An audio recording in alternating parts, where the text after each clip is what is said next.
सभी दर्शकों को डॉक्टर परीक्षित छेवड़े का प्यार भरा नमस्कार। दोस्तों, आयुर्वेद ये शब्द सुनते ही हमारे जहन में कई सारे विचार आ जाते हैं। आयुर्वेद माने जड़ी बूटियां है क्या? आयुर्वेद माने कड़वी दवाइयां? आयुर्वेद माने चूर्ण काढ़े? आयुर्वेद माने कुछ ऐसी दवाइयां जो लेट रिजल्ट दे देती है? या फिर आयुर्वेद माने पंचकर्म? आयुर्वेद माने एग्जैक्टली है क्या? आयुर्वेद के महर्षियों के शब्दों में अगर देखा जाए तो आयुषो वेदः आयुर्वेदः माने आयुर्वेद एक ऐसा शास्त्र है जो आपको अपनी आयु के बारे में कुछ बताएगा। अगर दूसरी भाषा में कहा जाए तो Ayurveda is science of life, जो आपको आयु के विभिन्न अंगों के बारे में बहुत जानकारी बहुत ही सटीक तौर पे देता है। एलोपैथी और आयुर्वेद में क्या डिफरेंस पाया जाएगा? तो आप किसी एलोपैथी या जिसे मॉडर्न मेडिसिन भी कहा जाता है वैसे चिकित्सक के पास अगर आप जाते हो तो चिकित्सक या तो आपकी बीमारी के ऊपर आपको दवाइयां देगा या तो आपके किसी अवयव विशेष के ऊपर, जैसे कि लीवर हो, किडनी हो, इस तरह की चीजों के ऊपर वो दवाई देगा।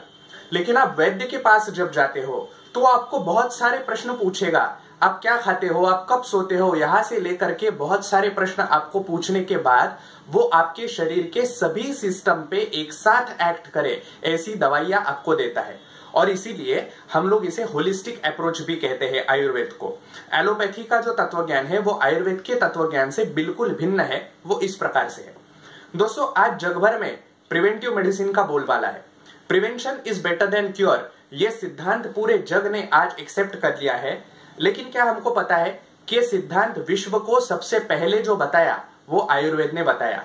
आयुर्वेद कहता है कि स्वस्थस्य स्वास्थ्य रक्षणम आतुरस्य विकार प्रशमनम च, माने एक जो हेल्दी व्यक्ति है, स्वस्थ व्यक्ति है, उसका स्वास्थ्य के बारे में चिंता करना ये आयुर्वेद का प्रथम प्रयोजन है, कर्तव्य है। और फिर भी उसके बाद में जैसे कि दिनचर्या, ऋतुचर्या, ये सब चीजें आयुर्वेद ने बताई है। आपको कब उठना है, कब सोना है, क्या खाना है, क्या नहीं खाना है, इन सभी चीजों के बारे में बताने के बाद ये सब आपने अगर फॉलो किया तो आप बीमार ही नहीं पड़ेंगे। और अगर गलती से बीमार पड़ भी गए तो फिर उस पे दवाई क्या देनी है उसके ऊपर भी आयुर्वेद आपको बहुत सारी जानकारी दे देता है।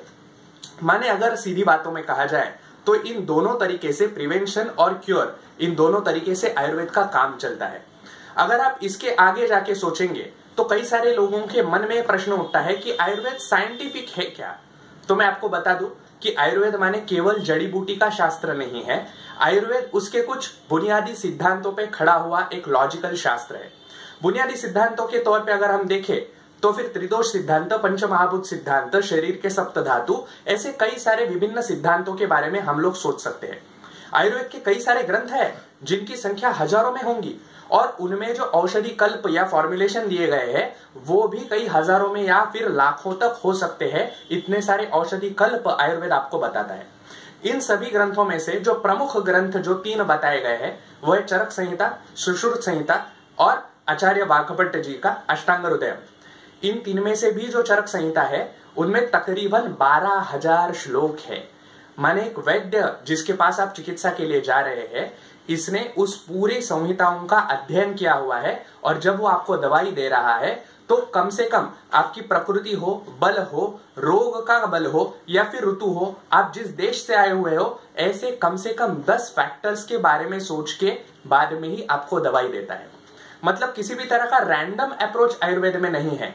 एलोपैथी में अगर हम लोग देखें तो जिस तरह से ड्रग एंड डिसीज रिलेशनशिप कहा जाता है कि एक व्याधि अगर 10 लोगों को हो जाए तो उन्हें दी जाने वाली दवाइयां एक जैसी होंगी, लेकिन आयुर्वेद में वैसा नहीं है।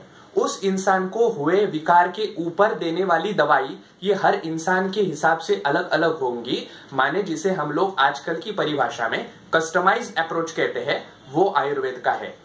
आज मॉडर्न के जो भी पैरामीटर्स है वहां पे आयुर्वेद खरा उतर रहा है और इसीलिए ये शास्त्र पिछले कई सालों से जिंदा है, डट के खड़ा है और अगले हजारों सालों तक उसी तरह से हम लोग आयुर्वेद को पाएंगे। दोस्तों, आज हमने सिर्फ आयुर्वेद का परिचय मात्र किया है। आयुर्वेद के विभिन्न अंगों की जानकारी और आयुर्वेद के विभिन्न अंगों के दृष्टिकोण से विविध विषयों के बारे में हम लोग इसके आगे के आने वाले वीडियोज में जरूर जानेंगे। अगर आपके मन में भी कोई ऐसा विषय आ रहा हो कि जिसके बारे में आप हमसे कुछ सुनना चाहते हैं तो कमेंट बॉक्स में अवश्य कमेंट करें। और ये वीडियो अगर आपको पसंद आया तो सब्सक्राइब करिए ये चैनल और लाइक और शेयर करना ना भूलें। आपके इस लाइक और शेयर की वजह से आयुर्वेद का ज्ञान ज्यादा से ज्यादा लोगों तक पहुंचाने में हमें मदद होगी। धन्यवाद।